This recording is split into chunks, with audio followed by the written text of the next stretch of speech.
Seahawks Lord Sam Darnold after 3 TD performance in NFC title win.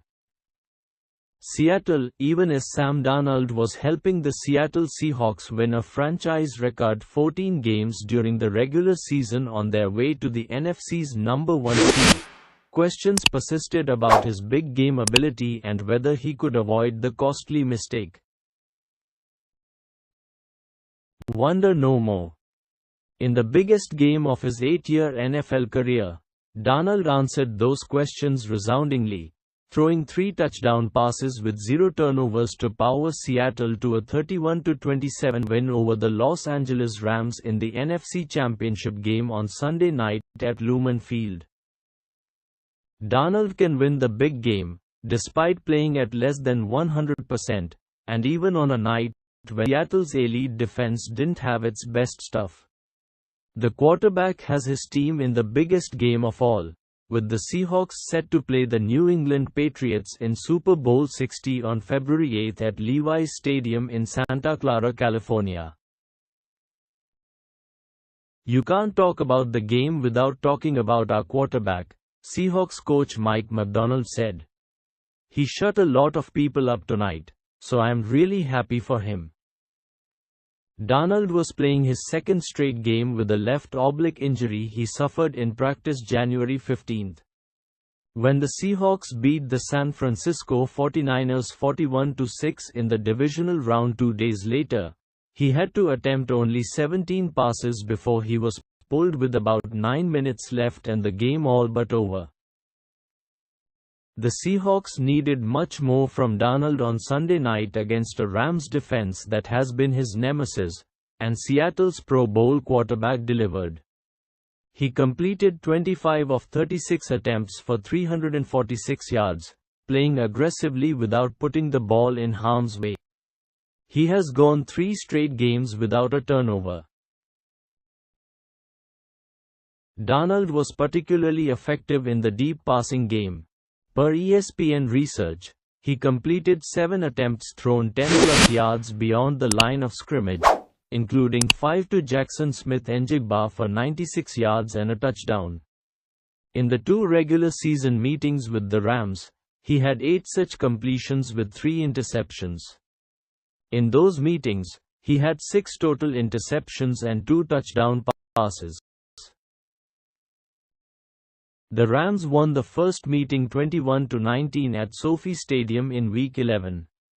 Seattle prevailed 38-37 in overtime at Lumen Field in Week 16. Darnold led the Seahawks to a win in Round 3 despite limited participation in practice Wednesday, Thursday and Friday as he continued to manage an injured oblique.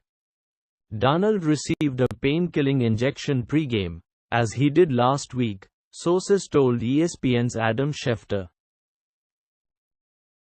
To come out and play the way he played, barely practicing, barely throwing the ball, it was really incredible, McDonald said. It should go down as one of the best performances in playoff history, I would imagine.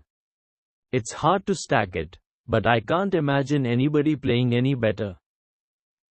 Darnold, who secured another $500,000 in incentives with the win, said he felt good, and that he wasn't concerned about his lack of reps leading up to Sunday.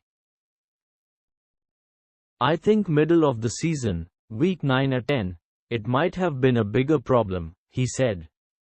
But with all the reps that we've accumulated throughout the season and throughout training camp, OTAs, all that stuff, I wasn't really concerned about timing or anything like that on certain routes.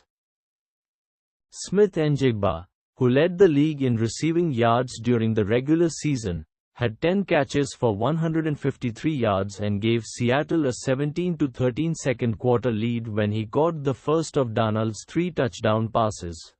Darnold also threw TD passes to former Rams receiver Cooper Kupp, the MVP of Los Angeles' Super Bowl 56 win, and reserve wideout Jake Bobo.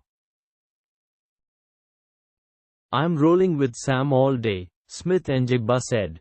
We believe in him. The building believes in him. The city believes in him. It's awesome to run out onto the field with him.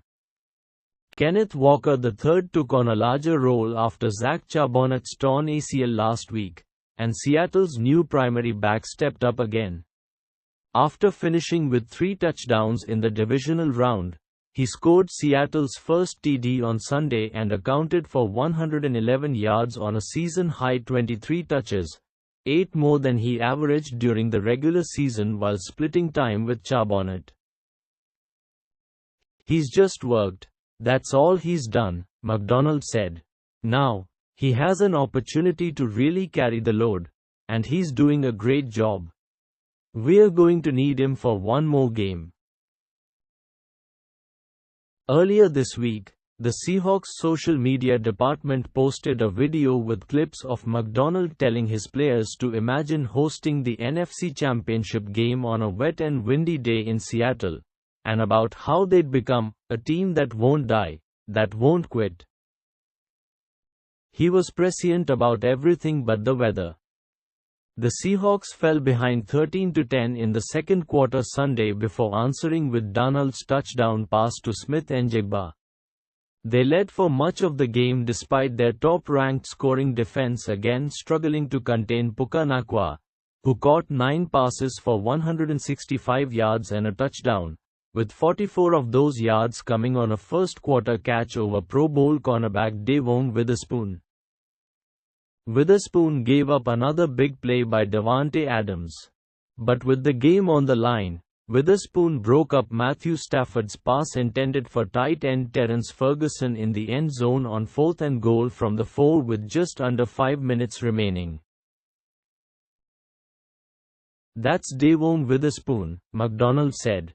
"That's him. We actually didn't even execute that play well on the 4th down, but he just covered his guy forever and just refused to let his guy catch the ball. That's who he is. That's who he is every day. Incredibly proud of him." The Rams finished with 479 total yards. Adams beat cornerback Rick Woolen for a 34-yard touchdown late in the third quarter that trimmed the Rams' deficit to 4 points. That was part of a disastrous sequence for Seattle's 4th-year cornerback. He momentarily got Seattle's defense off the field by breaking up Stafford's pass on 3rd down, but he was flagged for taunting, giving the Rams 15 yards and a fresh set of downs. Adams scored on the next play. "Rick's done a tremendous job for us," McDonald said. "Yeah, you're frustrated in the moment about what's happening. But he just made an emotional decision. But we've got to pick him up. That's not the time to get all upset. You've got to go play the next play. I know they scored the next play and you've got to go rebound and come back." Rick came back and played well the rest of the game. Darnold, signed by the Seahawks in March after they traded Geno Smith to the Las Vegas Raiders, became the first player in NFL history to win at least 14 games in consecutive seasons with different teams. Darnold made his second straight Pro Bowl despite leading all players with 20 turnovers during the regular season. He threw 4 interceptions in the Seahawks' loss to the Rams in Week 11, after Darnold ranked first in total QBR over the first 10 weeks of the season.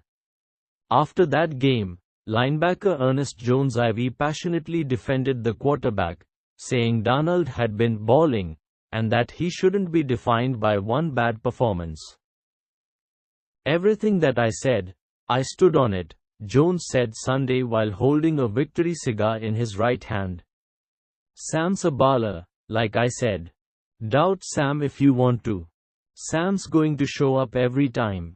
That's what we've known, and that's why I stood on that knife for him, and I'll do it all over again." The Seahawks will play in the Super Bowl for the 4th time in the franchise's 50-year history. They'll get a rematch of their loss to the Patriots in Super Bowl 49, when Malcolm Butler intercepted Russell Wilson's pass at the goal line to end Seattle's hopes of winning back-to-back titles.